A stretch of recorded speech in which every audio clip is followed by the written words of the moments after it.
Look જોવો ખાલી, બહુ જોરદાર લુક આપ્યો છે. તો આ બાજુ તમે જોઈ શકો છો એક મોટું ડાયનોસોર બનાવવામાં આવ્યું છે. એની ડોક જોવો કેટલી લાંબી. અને આપણે ટાઈગર એટલે કે વાઘ. તો સ્વાગત છે મિત્રો તમારું મારા એક નવા વિડીયોમાં. અને અમે અત્યારે આવી ગયા છીએ ભાવનગર. અને ભાવનગર આવીને અહીંયા જાણે કે ઝૂમાં કેમ જનાવર આપણે મેક્યા હોય એ રીતના અહીંયા પૂતળા બનાવીને મેકેલા છે. તો આપણે ત્યાં જોવા જાવી છીએ. અને આપણને એમ જ લાગે ઓરિજિનલ પૂતળા છે. તો આપણે હાલો તમને ત્યાં જઈને બતાવું. તો અહીંયા છે એન્ટ્રી ગેટ. અને હવે એમાં પ્રવેશ આપણે કરવી છીએ અને અંદર જાવી અત્યારે.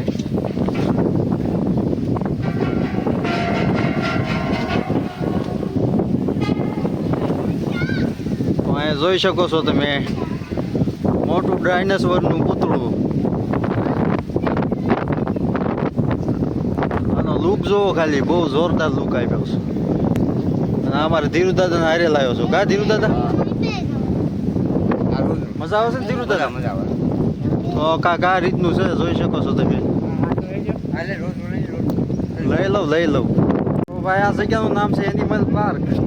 તો આ ભાવનગરમાં આવી ગયું છે અને બોલ તળાવના કાંઠે આવેલું છે એનિમલ પાર્ક.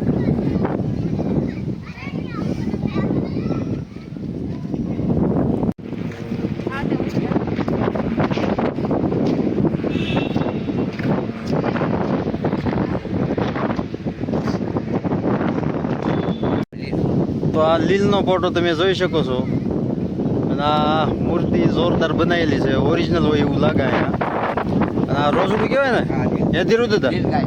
નીલગાય. હા તો જો મિત્રો અહીંયા લખેલું છે નીલગાય. તો આવું છે. અને આ છે કાળિયારનું પૂતળું. બહુ જોરદાર બનાવ્યું છે કાળિયાર પૂતળું.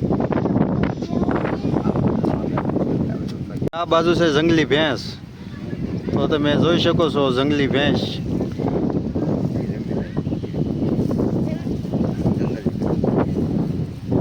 હજી અહીંયા ઘણું વસ્તુ જોવાનું છે, તમને બતાવું.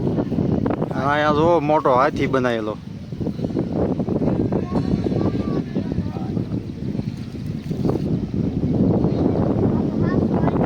એ ધીરુ દાદા આવડો હાથી તમે જોયેલો અહીંયા? હે હાસો જોયો છે ને? આ બહુ મોટો છે ને? તો આ અમે બધા મિત્રો આવી ગયા છે. હાલો આ જગ્યાએ નાનો હાથી બનાવવામાં આવ્યો છે જે સૂંઢ ઊંચી કરીને ઊભો રહી ગયો છે. આફ્રિકન હાથી હે ને? તો તમને આ બધું વાંચીને ખબર પડી જાય. કા ધીરુ દાદા? હે ને? હા ધીરુ દાદાને તો બધું આમ બાજ જેવી નજર હોય એટલે એમને બધી ખબર પડી જાય. અને આ બાજુ છે જળ ઘોડો. અને આ બાળકો બધા જોવો અહીંયા રમવા આવી ગયા છે. કા બાળકો? તો જોઈ શકો છો તમે. આ બાજુ આપણે જોઈ હરણ છે અહીંયા. તો જોવો એ આમ ઊભું જોવો ખાલી જોરદાર. દેશી હરણ. તો આ દેશી હરણ છે આપણે જે આ જંગલ જુનાગઢના જંગલમાં જેવા આવે ને એ હરણ. અને આ સીતો બનાવવામાં આવ્યો જોવો.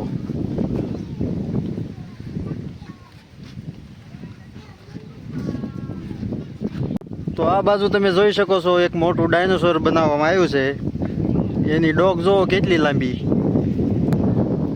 ડોક વાળું ડાયનોસોર. અને આપણે આ ઘણું ફિલ્મમાં જોયા છે આવા. તો અહીંયા બહુ જોરદાર જગ્યા છે, ફરવા આવવા લાયક જગ્યા છે અહીંયા. તો અમે અત્યારે આવી ગયા છીએ. અને અહીંયા તમે ઊંટ જોઈ શકો છો. અહીંયા ઊંટનું પૂતળું મેકવામાં આવેલું છે. જો ગોરીલાનું અહીંયા પૂતળું મેકવામાં આવેલું છે. આ હનુમાન દાદાની મઢીએ ગયા હતા ત્યારે આ ધીરુ દાદાએ નહોતું કીધું કે આવા 3-4 વાંદરા મેકી દીધા કેવી મજા આવે? તો કેવા આવા મેકવાના હતા અહીંયા ધીરુ દાદા? આવા હોત તો મજા આવે ને? તો હાલો હવે આગળ તમને બતાવું. અને આ સાઈડ તમે જોઈ શકો છો અહીંયા કાંગારું બનાવવામાં આવેલું છે. અહીંયા રાતનો ડેકોરેશન તો કાંઈક અલગ જ છે, પણ આપણે જ કાંઈ રાત રહેવાનું નથી. અને અહીંયા જીરાફનું પૂતળું લગાડવામાં આવેલું છે. તો આ જોઈ શકો છો તમે જીરાફ. કેવું જાણવું. અને આપણે ટાઈગર એટલે કે વાઘ. તો આ વાઘનું આ પૂતળું મેકવામાં આવેલું છે, જોઈ શકો છો તમે. આપણને એમ જ લાગે ઓરિજિનલ અહીં ઊભો છે. કા તિરુદ્ધ ઓરિજિનલ લાગે ને. તો આ બાજુ પણ ડાયનોસોરનું પૂતળું મેકવામાં આવેલું છે.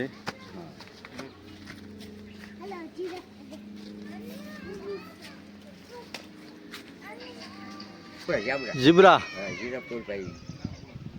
હા જીબ્રા છે ને.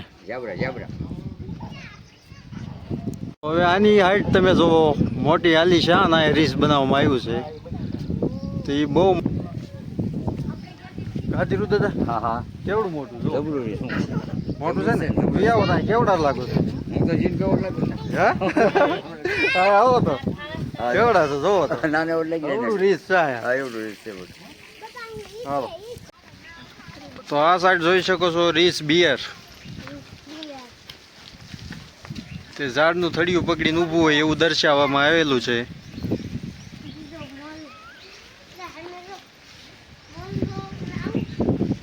અને આ જોઈ શકો છો તમે જંગલી એન્ટીલોય. જંગલી એન્ટીલોય છે. આપણે ડિસ્કવરીમાં બતાવી. અને આ સાઈડમાં પાંડાનું પૂતળું મેકવામાં આવેલું છે. એની બાજુમાં મોર. તો આ મોરનું ચિત્ર જુઓ તમે, જોરદાર. પછી આ બાજુ ચિત્તો, એ પણ બહુ મોટો બનાવવામાં આવેલો છે.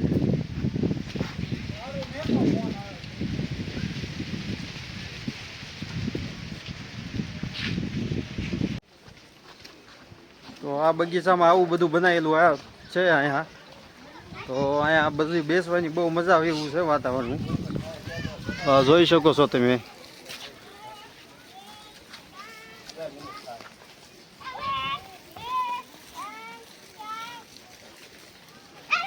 અને આ ભાવનગરમાં આવી ફરવા લાયક જગ્યા ઘણી બધી અત્યારે બનાવી નાખી છે. એટલે તમે ભાવનગરમાં આવો તો આવી જગ્યાએ વિઝિટ કરજો. તમારા નાના છોકરાઓ એમને અહીંયા રમવાની, રખડવાની, જોવાની બહુ મજા આવશે. કાઢી દાદા. તો આવું છે બધું અહીંયા. તો હવે આ વિડીયોમાં બસ એટલું જ છે. જો આ વિડીયો તમને ગમ્યો હોય તો અમારી ચેનલને લાઈક, શેર અને સબસ્ક્રાઈબ કરી નાખજો. મારી ચેનલનું નામ છે રવિ પરમાર બ્લોગ. તો મળીએ આગળ.